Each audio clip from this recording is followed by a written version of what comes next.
여러분 안녕하십니까? 부동산 고민 무엇이든 물어보세요. 2부가 시작됐습니다. 2부 역시 여러분들의 부동산 고민들 보다 많이 더 정확하게 해결해 드리도록 할 테니까요. 계속해서 많은 참여 바랍니다. 부동산 관련 고민 있으신 분들은 지금 바로 02-2638-3971번 전화 주시거나 유료 문자 샵 3989번으로 문자 보내주시기 바랍니다. 빠르고 정확한 답변 드리도록 하겠습니다. 자, 그럼 부동산 고민 무엇이든 물어보세요 2부 순서 지금 바로 시작합니다.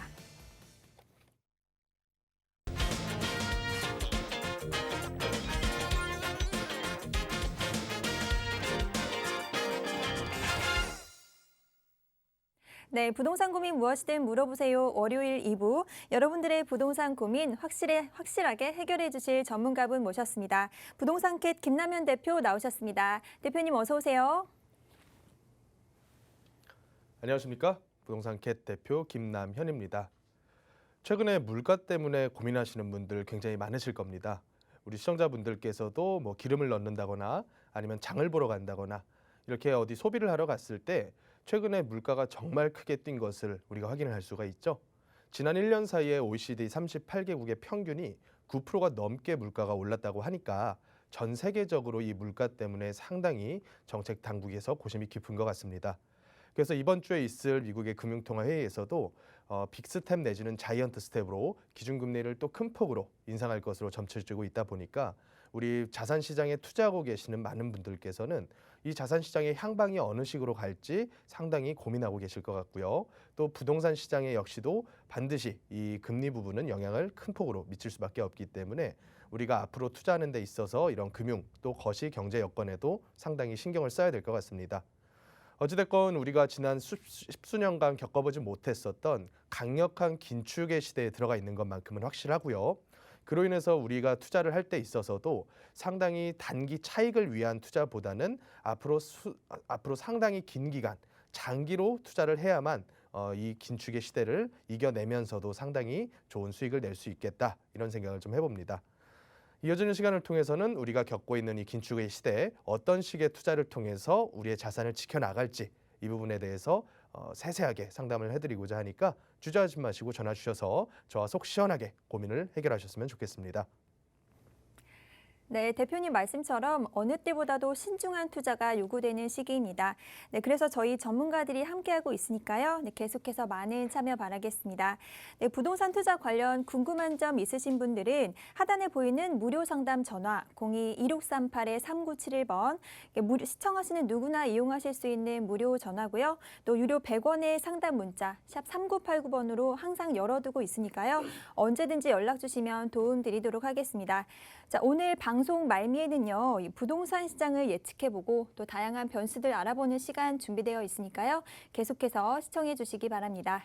자, 이제 시청자 여러분들 전화 연결해 볼 텐데요. 네, 많은 분들이 계속 연락 주고 계십니다. 그럼 바로 첫 번째 시청자분 만나보도록 할게요. 여보세요. 네, 여보세요. 네, 안녕하세요. 반갑습니다. 네, 안녕하세요. 반갑습니다. 네, 시청자님 오늘 어떤 부동산 고민 있으신가요? 저는 월계동에 사는 김성진입니다. 네. 네, 월계동 풍림 아이원 아파트에 현재 거주하고 있고요. 네. 네, 근데 제가 독립문 쪽에 이제 이사 가야 될 상황이 생겼는데 이 네. 집을 팔고 가야 될지 아니면은 그냥 전세를 놓고 전세를 가야 될지가 궁금하고 네. 그다음에 제가 알기로는 우리 동네 바로 옆에 광운대역 역세권 개발이 되게 올해부터 시작이 된다고 했는데 이 부분이 된다고 하면은 보유하는 게 나은 건지 고민이 많이 있어서 전화드렸습니다. 네, 알겠습니다. 주변 개발 호재 소식이 들려오면서 거주하고 계시는 노원구의 월계 풍림 아이원 아파트에 거주하고 계시는데요. 지금 매도를 하고 이주를 해야 할지 아니면 계속 가지고 가야 할지 고민이신 것 같습니다. 네, 대표님께 바로 의견 여쭤보도록 할게요. 인사 나눠보세요. 안녕하십니까? 네, 안녕하세요, 대표님. 예, 반갑습니다. 반갑습니다. 질문하신 내용 잘 들었고요. 시청자님께서는 이제 뭐 이직이라던가 뭐 다른 이유가 있으신가 봐요. 어디 이사를 가실 계획이 있다고 하니까. 큰애가 이제 그쪽 학교를 가야지 되고 저도 회사가 3호선 라인에 있기 때문에 네. 독립문역에 살아야 될 이유가 생겼는데 이제 이사를 갈 때 어떤 방향으로 가야 될지가 고민스러워서 전화를 드렸습니다. 선택지가 한 3개 정도 있지 않을까 싶어요. 첫 번째로는 뭐냐면 그냥 이사 안 가고서 계속 거주하시는 방법. 두 번째로는 매도하시고 독립문 쪽에다가 바로 새로 매수하시는 방법. 세 번째로는 매도는 하되 매수는 좀 기다렸다가 전세 거주 좀 하다가 나중에 매수하는 방법. 뭐 이 정도가 되지 않을까 싶거든요. 네네. 시청자님 생각에서는 두 번째 거를 저한테 질문을 하신 거죠? 매도하시고 바로 매수하시는, 맞나요? 그것도 있지만 그냥 네. 제가 좀 기다렸다 이 집이 전망이 좋다 하면 네. 이걸 전세를 주고 네. 전세로 가면 어떨 건지. 좋아요. 아니면 그럼 네 번째 그쪽- 선택지가 또 있네요. 네네. 전세 그렇습니다. 주고 전세 산다. 네네. 일단 첫 번째로 지금 우리가 지역적인 부분을 따지기에 앞서서 조금 더 네. 큰 시장을 한번 볼게요. 전반적으로 우리 시청자님 혹시 주식 투자도 하시나요? 조금 합니다. 조금 하세요. 요새 주식 시장은 어때요? 많이 안 좋습니다. 많이 안 좋죠. 뭐 네. 작년, 재작년만 하더라도 뭐 주식 투자만 하면 사실은 뭐 주식뿐이 아니죠. 어떤 상품이든 투자만 하면 뭐 돈 복사기다 이런 얘기가 있었잖아요. 그만큼 모든 자산 시장이 호황을 겪다가 작년 3분기 이후부터 약간 이상해요. 주식도 별 재미가 없고요. 부동산도 뭐 딱히 오르는 것 같지도 않고요. 또 그렇다 그래서 다른 대체 투자할 때가 마땅한 데가 또 있기라도 하나 그것도 없고요. 모든 자산 시장이 한 코로나 이후에 한 2년 동안 풀었던 돈줄이 끊기니까 그때부터 이제 갈팡질팡 진로를 못 찾고 있어요. 근데 그런 시장에서 앞으로 우리가 여태까지 이 스텝을 나가는 걸로 봤을 때는 상당히 큰 폭으로 긴축은 계속 될 것 같고요. 그렇다 보면 필연적으로 우리가 맨날 뉴스에서 듣는 것처럼 금리 올랐다, 대출 금리 올랐다 이런 얘기 나오잖아요. 이 비용 부담은 계속 늘어날 거는 같아요. 근데 여태까지 2, 3년 동안에 올라붙은 금액대가 좀 외곽 지역들이나 경기도 일대 같은 경우는 3, 40%에서 많으면 한 50% 이상까지 한 1년 만에 확 뛰어버렸거든요.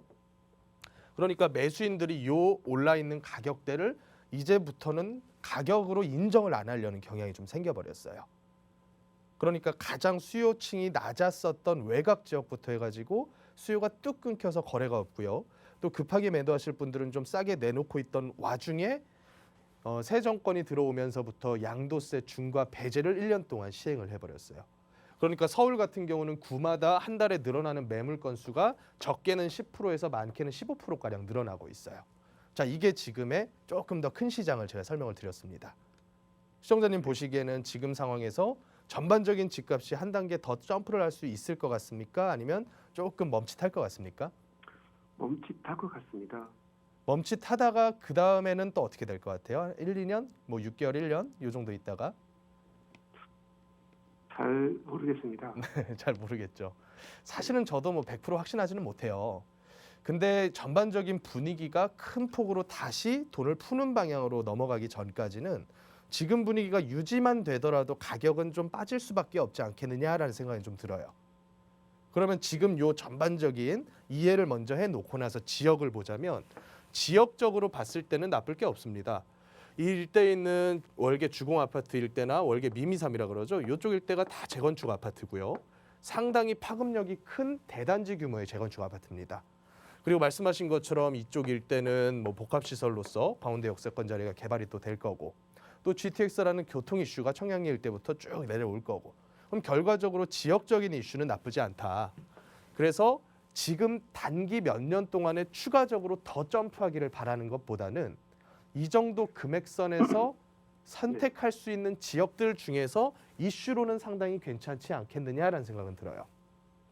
그럼 첫 번째, 유지할 이유는 있다라고 저는 보는 거죠. 다만 전제 조건은 비용 부담이 없어야 돼요.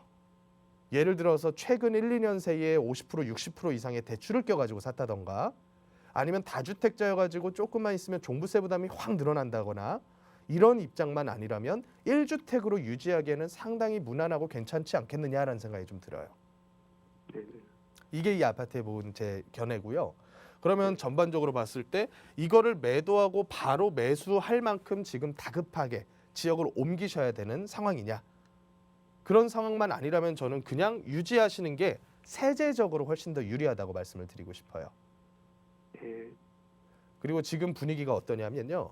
시청자님께서 지금 팔고 싶으셔도 최근에 거래된 금액대 수준에서도 거래가 좀 되기 힘들 거예요. 물건은 아직 안 내놓으셨죠? 네, 그렇습니다. 물건을 한번 내놔 보시면서 동네 중개업소 이제 사무실에 계신 분들한테 한번 말씀을 여쭤보세요. 지금 얼마 정도의 거래가 될까요? 라고 한번 여쭤보세요. 그러면 아마도 쉽게 장담은 못 하실 겁니다. 그쪽 사무실들에서도. 음, 매수인이 정말로 없거든요. 근데 그렇다고 해서 매도 호가가 낮아졌느냐?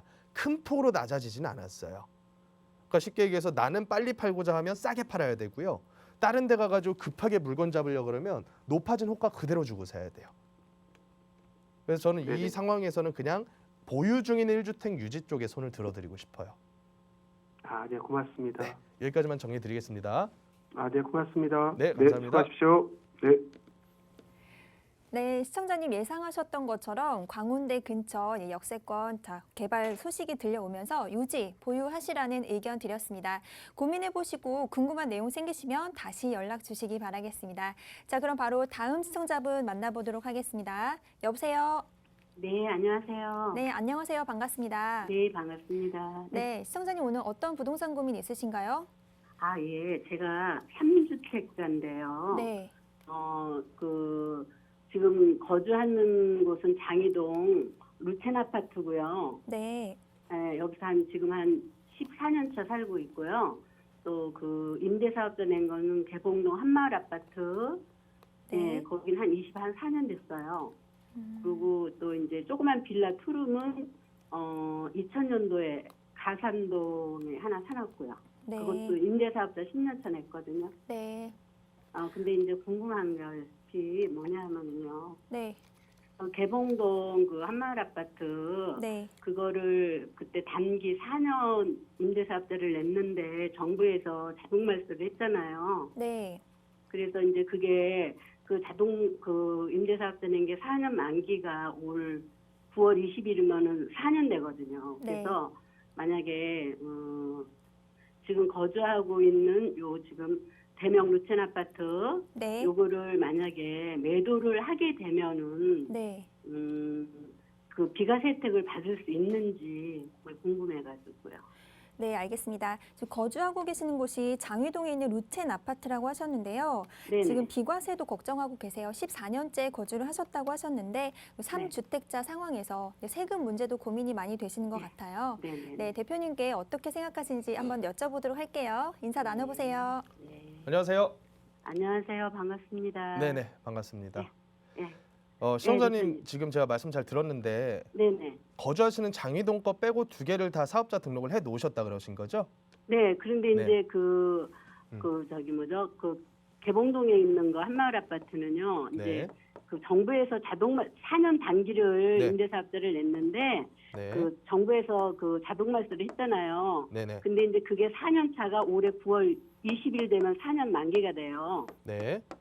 네, 그리고 이제 투룸 그 다세대는 그 재작년 12월 달에 매입을 했는데요. 네. 그거는 10년짜리 이제 세금 혜택을 보느라고 10년 임대사업자를 내는 상태거든요. 분양을 받으셨나 봐요, 다세대를? 네? 다세대를 신축을 사셨나 봐요. 예. 취등록세 혜택 받으시려고 사업자 내셨고. 네. 그리고 두 번째로 한마을 아파트는 4년 단기 냈다가 지금 올 9월이면 이제 자동 말소죠, 자동 말소. 예. 4년이 이제 만기. 그러면 그때부터는 뭐가 문제가 되냐면 종부세가 나오실 거고요. 예, 작년에 조금 나왔더라고요. 종부세가 내년 기준으로 해가지고 두 개, 예를 들어서 네. 장위 거에다가 개봉동 거, 요 두 개만 하더라도 대충 공시가 합계만 해도 15억 은 넘어가지 않을까 싶어요. 그 정도는 그렇게 비싸진 않은 것 같은데 잘 모르겠어요. 장위동 게 몇 평이시죠? 38평이요. 38평에 지금 시세가 한 10억대 초반, 12, 3억 가나요? 네네, 13억 정도 가는 것 13억 같아요. 정도? 네. 그러면 아무리 못해도 공시가가 한 8억대, 9억대는 되지 않을까 싶어요. 전 잘 모르겠어요. 그렇죠. 공시가는. 일반적으로 다른 이제 떼보면 금방 나와요. 한 8, 네. 9억대에다가 개봉동 것도 뭐 작게 잡아서 한 5억대 나온다 쳐도 네. 여기는 다세대까지 한 1억, 2억 합치면 한 15억, 16억은 될 것 같거든요.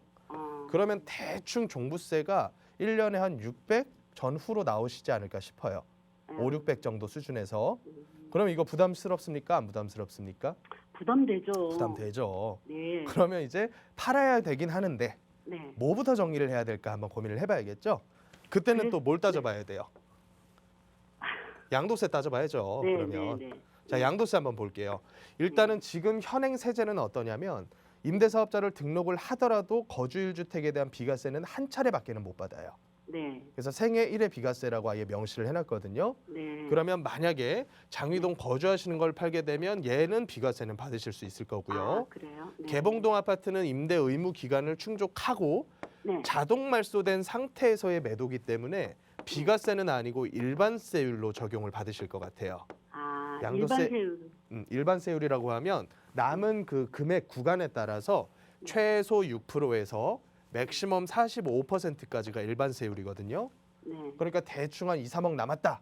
만약에 네. 그렇다고 치면 대충 계산해서 한 7, 8천 정도 그 정도가 세금이 나오지 않을까라는 생각은 좀 들어요. 그러면 결론적으로 두 개 중에 뭘 팔까요는 사실 시청자님의 선택인데 제가 이제 한 가지 좀 조언을 드리자면 네. 거주하시는 거 파는 거는 조금 더 부담돼요. 아, 그렇지 않으실까요? 그렇죠. 짧게 사신 것도 아니잖아요. 그 동네에서 네네. 몇 년 사셨다 네. 그랬죠? 14년이요. 14년. 그러면 뭐 장인뉴타운 아주 초기 단계부터 해서 초기 때 그때 그쵸. 들어왔어요. 지금까지 거기서 살아오시면서 그 동네가 아주 익숙해지셨을 거란 말이에요. 예. 그 앞에 바로 뭐 꿈의 북서울 꿈의 숲도 있고 예, 또 예, 연세가 예, 예. 더 드시면 거주하시기엔 상당히 편리한 환경이기는 하죠. 네, 네, 네. 그래서 저는 그 동네를 떠나서 새로운 터전으로 연세 드시고 옮기는 것보다는 네. 이 이사 비용이니 뭐 이것저것 감안했을 예. 때 저라면 그냥 사업자 만기 되는 물건을 조금이라도 싸게 털어버리는 게 더 유리하지 않을까 하는 생각은 좀 들어요. 아, 개봉동 거요. 네, 그렇죠. 그럼 대표님, 그 예. 개봉동 거는 정말 네. 24년 됐으니까 엄청 싸거든요. 그때 당시에는요. 예. 그때 이제 그 저희가 입주할 때 들어가긴 했는데요. 사가지고 들어갔어요. 거기 거주자가 4년 아니고요. 전에 매입하신 게 아니라 보유하시다가 4년 전에 임대 사업자를 그때 내신 거예요? 아니요. 네. 그러니까 오랫동안 거기- 보유하다가 임대 사업자만 좀 늦게 냈다는 말씀이시잖아요. 예, 그렇죠. 그 얘기 말씀하시는 거죠? 예. 근데 이제 거기 네. 이제 24년이 됐으니까 네. 22년을 살고 이제 거기서 나왔거든요. 저희가 아주 오래전 말씀하시는 거죠. 네네네. 근데 이제 그게 그때 당시는 그 가격이 많이 쌌잖아요. 근데 네네. 그래도 어쨌든 간에 그게 지금 음. 제법 많이 올라갔거든요. 네. 그러면은 거기는 비과세를 못 받잖아요, 대표님. 그렇죠. 일반 세율로는 세금을 내셔야 되는데 네. 지금 가지고 계신 게 몇 평이에요? 개봉동이요? 네네, 개봉동 거. 개봉동 32평이요. 32평. 네네. 몇 년도에 얼마에 사셨는지 혹시 기억하세요? 99년도. 99년도? 네. 아이고, 그러면 90 뭐 차액 계산해서 일반 세율 매겨버리면 이거 세금이 배보다 배꼽이 더 클 것 같아요. 그렇죠. 못해도 한 40%가량 세금 나올 걸로 예상되거든요. 아, 뭐 대충 계산해서 지금 한 10억 팔린다 치면 예. 뭐 차액이 1, 2억만 남았겠습니까? 6, 7억, 7, 8억 남았겠지. 예, 맞아요. 그렇잖아요. 예. 그러면 그거 비과세 못 받고 장특공제 못 받고 해가지고 그냥 팔아버리면 대충 계산해도 세금이 한 3, 4억 이상은 나올 것 같아요. 그래서. 거기다 또 전세 주고 계실 거 아니에요. 네네. 전세 빼주고 나야 될 거 아니에요. 예. 그럼 손에 뭐가 쥐어지겠어요? 아무것도 없죠. 남는 게 없을 거 아니에요. 네. 그렇다면 어쩔 수 없이 보유 중인 걸 먼저 털어버리셔야 될 것 같아요. 그렇죠. 예. 근데 그렇다 손 치더라도요, 시청자님. 네. 나중 가가지고 개봉동께 아예 비과세가 된다는 얘기는 아니에요. 네네네. 걔 또한 역시 앞으로 세금은 내긴 낼 건데 네네. 지금 당장 부담하기에는 좀 부담스러우니까 네. 차라리 보유 중인 걸 매도하시고 개봉동 쪽으로 이사를 들어가시는 게 어떨까 하는 생각은 좀 들어요. 안 그래도 그렇게 네. 생각을 하고 있어요. 그 대신에 이제 연식이 좀 됐고 네. 이 개봉동 아파트가 현재 용적률이 300%가 넘는단 말이에요. 네네네. 그럼 이제 세월이 더 흐른다고 하더라도 재건축에 대한 기대는 없다라고 생각을 하셔야 될 거예요. 그렇죠. 리모델링이 될라나 몰라도. 아니에요. 리모델링도 공짜는 아닙니다. 아, 그렇죠. 리모델링도 공사비가 많이 들어가는 사업이고요. 보통 추진하면 조합원 한 세대당 못해도 2억대까지는 추가 분담금 내야 돼요. 근데 그게 뭐 감당 가능하신 분도 계시겠지만 어려우신 분도 계실 거 아닙니까? 그렇죠. 그래서 리모델링을 전 단지가 된다고 생각하기보다는 네. 일단은 세입자부터 내보내신 다음에 네. 시청자님께서 안에 내부 수리를 싹 한번 하셔야 될 것 같아요. 글쎄 그렇게 상황을 하고 좀 이제- 봐가지고 네네네. 그 상태 좀 보고 싹 고쳐가지고 오래 살 거 감안하셔야 돼요. 이거는 네. 오래 네. 거주하실 생각하고 네. 싹 고치신 다음 들어가시고 네. 그리고 나서 새로운 뭔가의 투자로 진행을 사업자 낼 수 있는 걸로 더 하시는 게 차라리 나을 것 같아요. 차익이 어느 정도 남으니까 장인동 거 정리하면 네네네. 그런 방향이 가장 좋지 않을까 싶어요. 저도 그렇게는 네. 생각을 하고 있는데 그래도 네네. 이제 그래서 이제 이렇게 상담이 연결이 대표님하고 돼서 너무 감사하더라고요. 네, 전화 주셔서 그래서 이제 감사하고요. 네. 그리고 새로운 그래서 투자 진행하실 때는요. 네. 예전처럼 막무가내 식으로 투자하면 지금은 답이 없어요. 아이고, 지금은 어떠냐면 단타 먹는 용으로 뭔가 사가지고는 안 돼요. 네. 지역 잘 골라야 되고요. 상품 네. 가격도 잘 골라야 투자가 가능해요. 지금은. 아, 그래서 새로운 투자 원하고 하실 때는 전화 한번 다시 주시고요. 그럴게요. 대표님 네. 시간 되시면 한 가지만 더 여쭤봐도 될까요? 네, 짧게만 할까요? 네. 네네, 짧게요. 그 가산동에 예. 237에 105, 105인데요, 105. 네. 근데 거기는 앞으로 무슨 전망이 있을까요? 가산동 몇 번지요? 237-105. 여기다가 아까 말씀하신 다세대 주택을 사신 거예요? 네네네. 무슨 목적으로 사셨어요? 뭐 재개발이나 이런 걸 생각을 네. 하셨나요?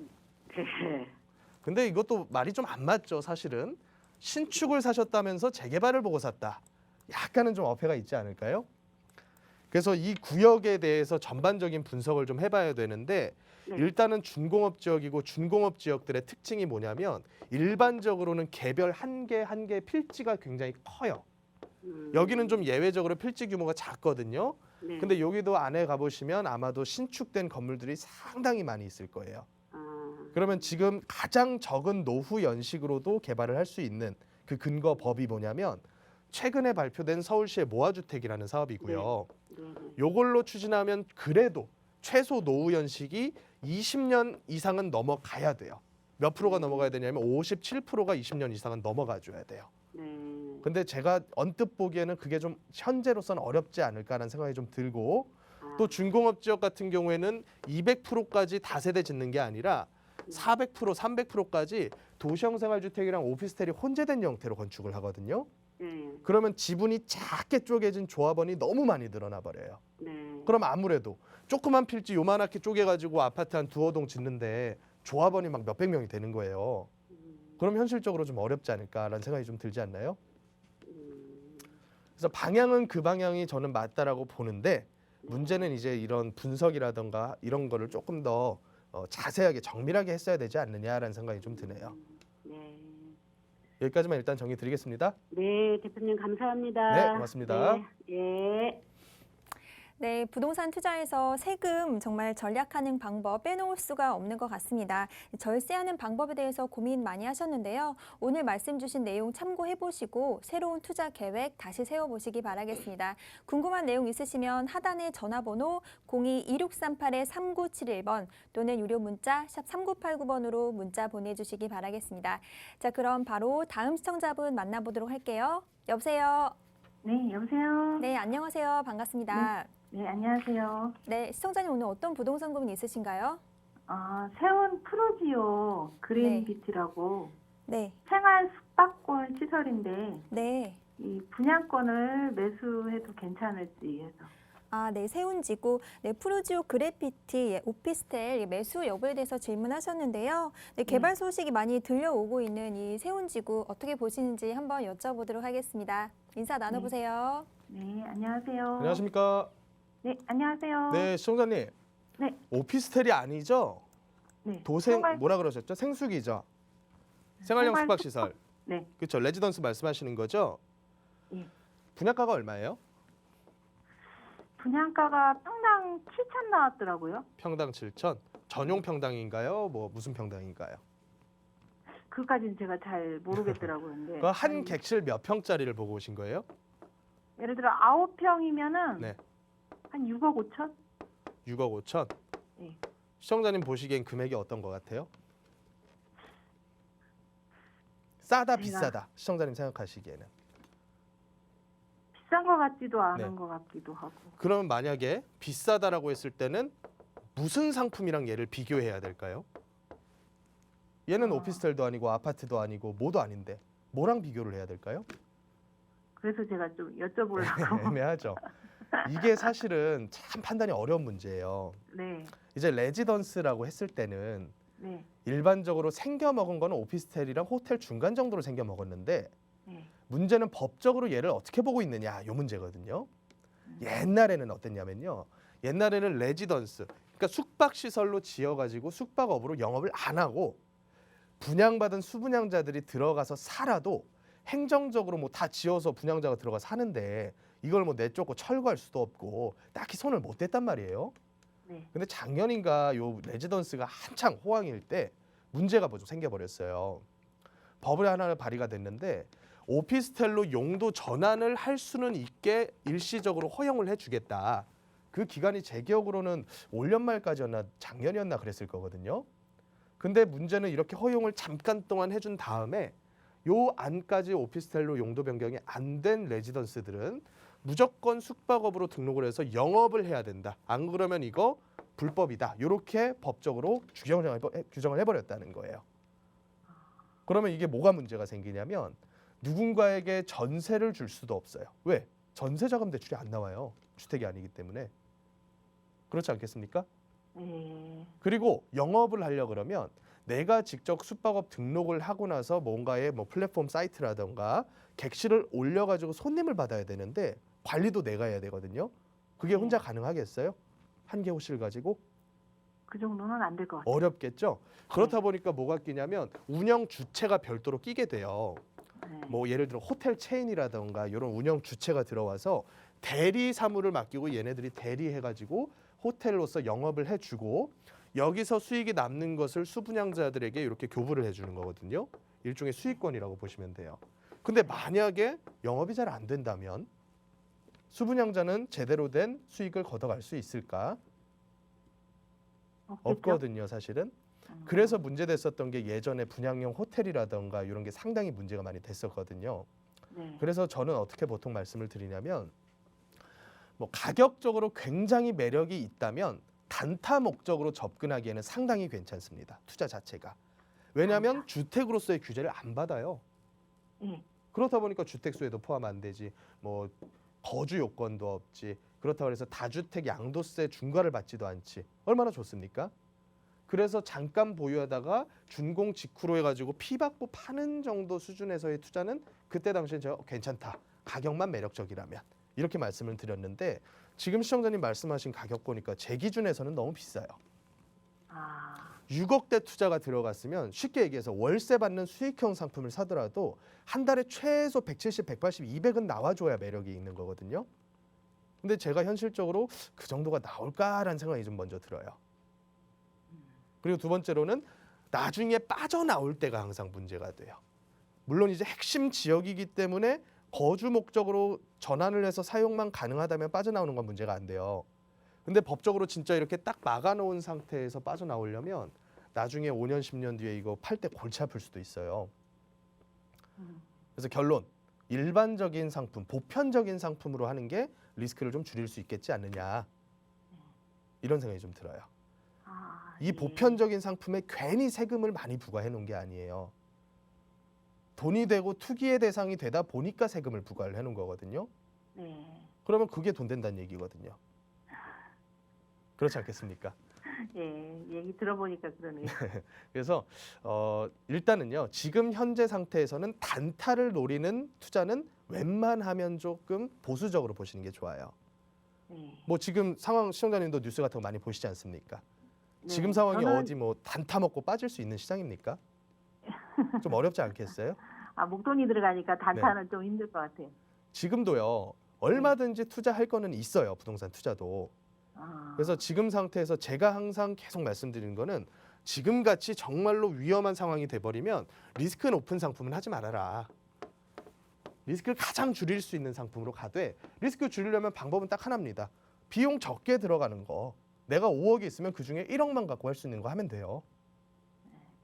그런 투자를 하시기를 바랄게요. 네, 감사합니다. 감사합니다. 네, 수고하세요. 네. 네, 오피스텔 투자 관심 많이 가지고 계시는데요. 자, 말씀 주신 이 투자 주의사항 꼼꼼하게 살펴보시고 계속해서 고민되신다면 다시 연락 주시기 바라겠습니다. 자, 그럼 바로 다음 시청자분 만나보도록 할게요. 여보세요? 여보세요? 네, 안녕하세요. 반갑습니다. 네, 안녕하세요. 네, 시청자님 오늘 어떤 부동산 고민 있으신가요? 네, 제가 자양사동 4구역에 투자 네. 목적으로 신축 다세대 빌라를 보고 있어요. 네, 매수해도 될지 궁금해서 전화드렸어요. 네, 전화 잘 주셨습니다. 자양동이라고 하셨는데 이 다세대 주택 주소 알 수 있을까요? 아, 자양동 57-106번지요. 57-106번지라고 하셨습니다. 이 자양동의 4동, 4구역에 이제 투자를 해야 하는지 궁금하신데요. 어떻게 보시는지 바로 여쭤보도록 하겠습니다. 인사 나눠보세요. 안녕하세요. 네, 안녕하세요. 네, 반갑습니다. 네. 지금 말씀하신 주소를 좀 찍어봤는데 지금 자양 사동의 길 건너편인데요. 뭐 행정구역으로는 자양 사동에 포함은 되는데 네. 이번에 그 구역으로 지정돼 있는 그쪽하고는 조금 큰 도로로 떨어져 있는 물건인데. 네, 맞아요. 4구역, 1구역, 네. 2구역 아니고요. 예. 여기는 토지거래 허가지역으로 묶여서 네. 제가 4구역으로 한번 알아봤거든요. 근데 여기가 구역 네. 내에 포함이 됐다고 얘기하던가요? 아직 포함된 것 같진 않아요. 그러니까요. 구역이 네. 그림이 안 그려져요. 네. 이게 그림이 제가 말씀드리는 그림이 뭐냐면 이제 그 뭐랄까요? 이 구역을 지정하고 입안하는 구청이나 시청에서도요. 가장 중요하게 보는 사항이 뭐냐면 도로예요, 도로. 네. 중요한 게 뭐냐면 간접, 그러니까 도로의 연속성을 해치지 않는 형태로 도로를 보통 짠단 말이에요. 갑자기 이렇게 큰 도로가 앞뒤로 해가지고 지나고 있는데 여기를 끊어서 한꺼번에 구역으로 묶어버리는 일은 별로 없어요. 네. 그러면 일단은 지금 상태에서 이게 그림으로 그려지려면 오히려 여기 주차장으로 표시되어 있는 밑에 있는 뭐 공영 주차장인가요? 바로 밑에가 네. 여기랑 한 개 구역으로 묶여야 되는데 방금 전에 제가 이름을 좀 봤거든요. 이 구역 이름이 뭔가 하고 봤더니 서울시 50 플러스 동부 캠퍼스라고 지금 돼 있거든요. 예, 거의 시흥지라고 하는 것 같더라고요. 그렇죠? 알고 계시죠? 네. 서울시 50 플러스 동부 캠퍼스라는 거 보니까 시에서 추진하는 뭔가의 공익적인 사업 목적으로 이 토지를 쓸 거다라고 지정을 해놨다는 얘기예요. 네. 그러면 얘는 필연적으로 얘랑 같이 가야 되는데 시에서 진행하는 사업이랑 같이 가려면 방법은 수용이에요. 수용. 네. 내 땅 수용당해야 된다는 얘기예요. 시한테. 네. 그러면 수용 얼마나 비싸게 해줄까요? 음, 보통 공시가 대비해서 150%, 160% 넘어가게 평가해 주지는 않거든요. 원칙 네. 자체가 그렇기 때문에. 그러면 이거는 어떻게 보면 개발로서 진행하기에는 그림이 안 나온다는 얘기밖에 저는 안 들려요. 네. 아마도 이 위에서 시청자님께서 보고 오신 금액보다는 좀 많이 쌌을 거예요. 금액대가. 네. 그렇지 않나요? 그러니까 네. 시청자님께서 관심 갖고서 지켜보신 거잖아요. 네. 있잖아요. 제가 항상 우리 투자자분들께 뭐라고 말씀을 드리냐면 우리가 어디 가서 사과 하나를 사 먹어도 비싼 놈이 맛있다고 제가 말씀을 드려요. 싼 거는 항상 싼 이유가 있어요. 살아오시면서 네. 그런 거 많이 못 느끼셨나요? 부동산도 똑같아요. 사실은. 싼 거는 싼 이유가 있는데 시청자님께서 모르게 그 이유가 감춰져 있을 뿐이에요. 특히나 같은 동네에 있는데. 그러면 예를 들어서 저라면 이 자양동 일대가 재개발로 이미 본궤도에 들어갔기 때문에 값이 비싸다. 그러면 지역을 바꾸라라고 말씀을 드리고 싶어요. 지역. 요 안에서 어떻게든 싼 거 찾으려고 하다가는 약간씩 뭔가의 문제가 있는 물건이 싸게 나온단 말이에요. 그러면 지역을 바꿔서 아직까지는 본궤도로 발은 안 담궜는데 여러모로 분석해 보면 금방 추진될 수 있을 만한 구역은 항상 있어요. 근데 문제는 항상 동의란 말이에요. 동의. 듣고 계신가요? 네. 네. 지금 이쪽 일대도 도심 복합 사업이고 도심 복합 사업으로 후보지 선정이 됐으면 1년 이내에 60% 이상 동의를 받아가야 돼요. 또 네. 모아 주택으로 추진을 하더라도 모아 주택의 조합 설립 인가를 받으려면 조합원 전체의 80% 그리고 토지 면적 대비해서 3분의 2, 67%의 동의를 받아야 돼요. 동의. 근데 지금 네. 윤석열 정권과 오세훈 서울시장께서 머릿속에 무슨 생각이 있냐면 요 동의만 제대로 받을 수 있는 지역들은 개발로서 사업성이 안 나와도 사업성 나오게 도와주겠다라고 계속 여러 사업들을 발표를 해요. 그러면 저는 네. 비싼 돈 내고 이미 구역으로 편입된 데를 들어가는 것보다는 어차피 요 동네도 세월의 문제이지 갈 수 있을 것 같은 동네들에 대해서 싼 값으로 접근할 수 있는 데가 아직도 남아있단 말이에요. 서초구에도 네. 있고요. 강남구에도 있고요. 송파구에도 있어요. 네. 그러니까 비싼 동네들에도 그런 물건들이 남아 있단 말이에요. 그래서 아. 지역을 한번 바꿔서 투자해 보셔라. 이렇게 얘기를 드리고 아니, 싶습니다. 여기 아파트가 다 노후화돼가지고 네. 같이 뭐 재개발될 가능성이 좀 있다는 그런 얘기가 좀 있더라고요. 지금 말씀하신 게 여기 있는 50 플러스 요거 말씀하시는 거죠? 바로 밑에. 아니 극동 아파트도 있고 네. 거기 옆으로 극동 아파트나 뭐 네. 거기 요 밑쪽 한강변 쪽에요. 네. 여긴 따로 가겠죠. 따로 음. 가야죠. 같이 못 가요. 이게 아. 같이 가려면 네. 여기 있는 아파트 주민들하고 여기 가지고 계시는 작은 지분 주민들하고 평가액을 어떤 식으로 해가지고 나눠갈 겁니까? 그러니까 구역계가 넓어지면 넓어질수록 사업성이 되는 거는 누구나 다 알아요. 솔직한 얘기로 200세대짜리 나홀 아파트 짓는 게 돈 되겠습니까? 2000세대짜리 단지 짓는 게 돈 되겠습니까? 대단지일수록 돈이 될 거 아니에요. 근데 왜 구역계를 일부러 작게 쪼개가지고 가냐면 조합원들의 합의를 이루어내기가 정말 까다로워요. 아파트끼리도 같이 해버리면 문제될 게 뭐 있어요. 그렇잖아요. 근데 보세요. 여기 있는 뭐 한강 아파트, 성원 아파트, 현대 아파트 나중에 가서 같이 간다고 쳐요. 그러면 평수대로 혹은 지분대로 똑같이 평가를 해줬다고 쳐볼게요. 그러면 이쪽 한강변에 가지고 계신 분들이 우리는 한강뷰 되는 아파트인데 어떻게 지분가대로 똑같이 가냐 이런 얘기 안 나오겠어요? 그렇죠. 무조건 나온단 말이에요. 여기도 마찬가지란 말이에요. 그래서 작게 구역계를 그림을 그린 다음에 넓혀가는 형태가 차라리 맞지. 혹시 몰라서 여기랑 같이 될 수도 있잖아요. 그거는 제 입장에서는 조금 어렵지 않겠느냐라는 생각이 좀 들어요. 아, 네. 만약에 간다면 가능성 있는 거는 서울시에서 이렇게 이 바깥쪽에 있는 작은 필지들을 합해가지고 이만큼을 그림을 그린다라고 하면 말은 돼요. 그거는. 근데 그 대신 돈이 안 되겠죠. 공공에서 하는 거다 보니까. 아, 네. 잘 알겠습니다. 네, 여기까지만 좀 정리 드릴게요. 네, 네, 감사합니다. 고맙습니다. 네. 네, 아직 오르지 않은 부동산에는 이유가 있다라는 말씀 주셨는데요. 투자하시기 전에 전화 정말 잘 주셨습니다. 장기적으로 좀 봐야 하지만 소액으로 접근 가능한 다른 지역들 추천 주셨으니까요. 고민해보시고 계속 궁금한 점 생기신다면 하단의 번호로 연락 주시기 바라겠습니다. 무료 상담 전화 02-2638-3971번 또는 유료 문자 샵 3989번으로 문자 보내주시기 바라겠습니다. 자, 지금 계속해서 소액 투자라든지 또 상위 부동산으로 갈아타고 싶어 하시는 분들 연락 많이 주고 계시는데요. 방송 시간이 한정되어 있기 때문에 조금 더 자세한 부동산 상담 원하시는 분들을 위해서 대표님이 1대1 대면 상담 세미나 준비하셨다고 하십니다. 어떤 내용인지 일정 자세하게 안내해 주시죠.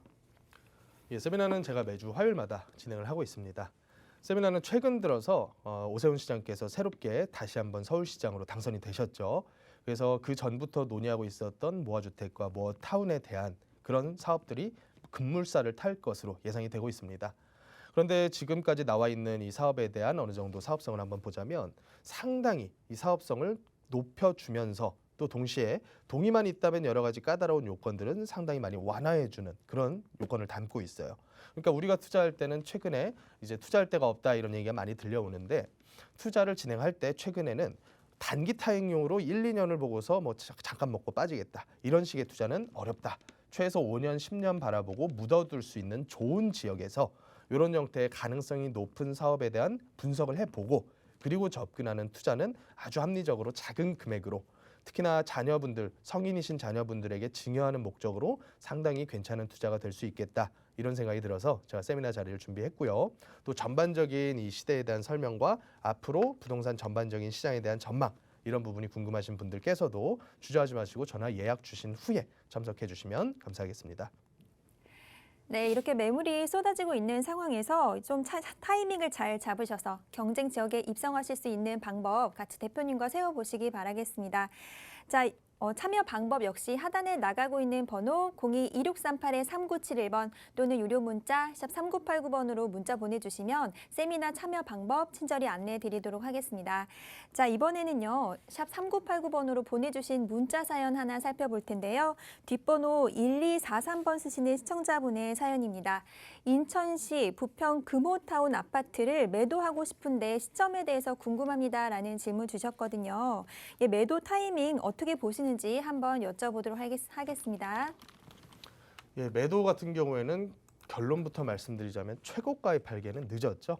많은 매도 계획 중이신 분들께서도 이미 알고 계시지만 혹시 몰라서 조금 더 최고가에 근접한 가격에 팔 수 있지 않을까 해서 호가를 낮추지는 않고 계십니다.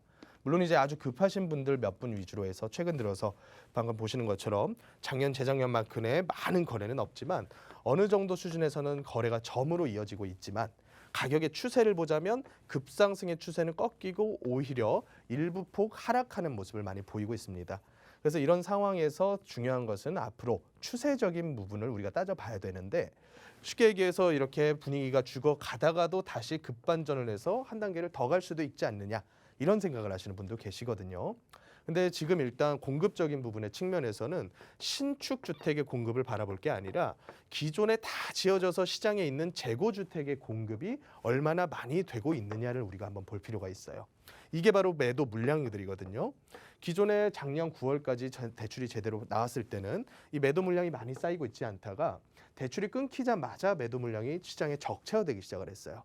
그러다가 올 4월달, 5월달 넘어가면서 본격적인 양도세 중과 배제가 시행이 되자마자 매도 물량이 여기에다 플러스 10에서 15%까지 매월 쌓이고 있는 추세거든요. 그런 상태에서 대출 규제는 푼다고는 하는데 대출에 대한 LTV, 총량은 풀어주지만 금리, 비용 부분은 안 낮아지고 있고요. 거기다가 DSR 1억 이상 시행이 올 7월부터 예고대로 시행될 것이다 라고 발표가 됐기 때문에 이 비용 부분에 대한 감당을 하면서도 높아진 금액대를 쉽게 잡아줄 매수인이 흔치 않은 시장이다. 그래서 지금 같은 경우에는 1주택으로 거주하는 물건이라면 어쩔 수 없이 유지를 해야 될 가능성이 크고요. 또 많은 비용을 써가지고 대출을 껴서 물건을 사신 분이 아니라면 서울시 인접 지역들의 1주택으로 유지하는 게 그리 나쁜 선택은 아니다. 다만 새로운 투자는 반드시 더 진행할 필요는 있다. 이렇게 정리를 하면 될 것 같습니다. 그래서 매도 부분은 지금 서둘러 가지고 하다 보면 어쩔 수 없이 가장 낮은 호가를 불러야지만 거래가 되는 시장이거든요. 그래서 반드시 팔으셔야만 하는 분들, 급하신 분들께서는 서두르셔서 정리할 필요는 있겠지만 1주택이신 분들께서는 조금 마음을 가볍게 생각하시면서 바라보실 필요도 한편으로는 존재하겠다. 여기까지 한번 정리를 해보겠습니다. 네, 1주택인 상황에서는 조금 더 가지고 매도를 해보시면 좋으실 것 같다는 의견 드렸습니다. 자, 이렇게 정리해드리고요. 오늘 마지막 시간은 부동산 시장의 귀한 정보들 알아보는 부동산 위클리 이슈 시간이 준비되어 있는데요. 어떤 내용들이 있는지 대표님 바로 전해주실까요? 예, 금융 거시 시장부터 간단하게 살펴보자면요. 최근에 인플레 문제가 하루도 빠짐없이 도마에 오르고 있습니다. 특히나 인플레 중에서도 근원, 소비자들이 실제로 피부에 와닿게 느끼는 인플레율이 우리나라 같은 경우에도 상당히 큰 폭으로 높아졌지만 전 세계 평균 OECD 선진국 38개국의 물가가 1년 새에 9.2%가 뛰었다는 얘기까지 나오고 있어요. 또 미국이라던가 유럽 같은 나라들에서는 40년 만에 가장 심각하고 우리나라도 휘발유 값이 연일 최고치를 경신을 하고 있고요.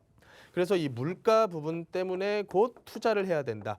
요거는 말이 잘 맞지가 않아요.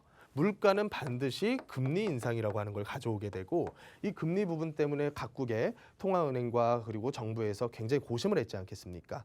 어떻게 하면 경기도 살리면서 물가도 잡느냐? 하지만 이 두 가지는 같이 갈 수가 없겠죠. 금리를 낮춰야지만 경기가 활성화가 되는데 금리를 낮추면 물가가 더 뛸 가능성이 있기 때문에 이 선택지 속에서 역사상으로 뭘 먼저 잡는 선택을 했냐면 언제나 물가부터 잡았습니다.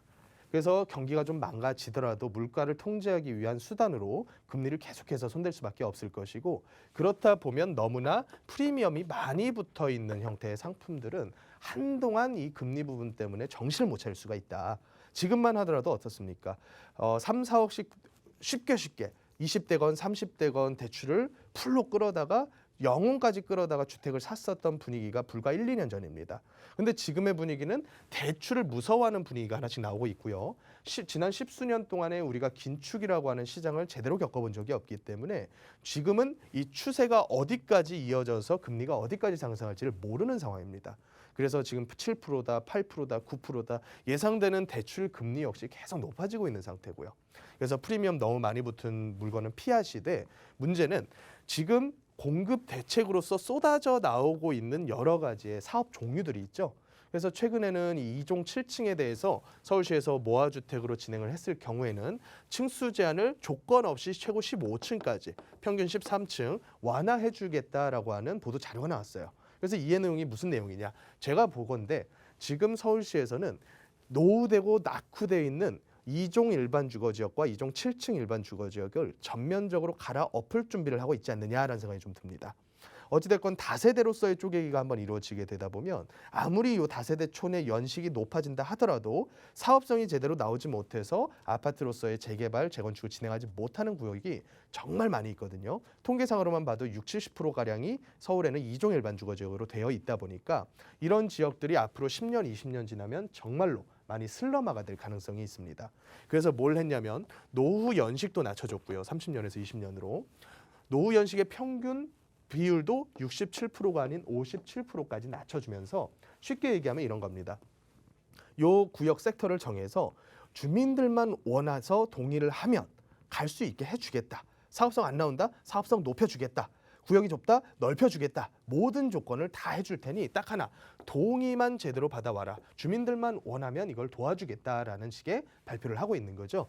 그래서 이런 식으로 할 수 있는 방법이 과거에는 모아주택이 처음으로 발표가 됐을 때는 구에서 각 구마다 1년에 한 번씩 공모를 받아서 그 공모를 서울시에 제출을 해서 1년에 20개구 정도를 지정을 해서 내려오는 형태였다면 거기다가 이제 주민 2반이라고 하는 밑에서 위로 갈 수 있는 형태의 사업 방식을 조금 더 세분화해서 발표를 했다라고 하는 거죠.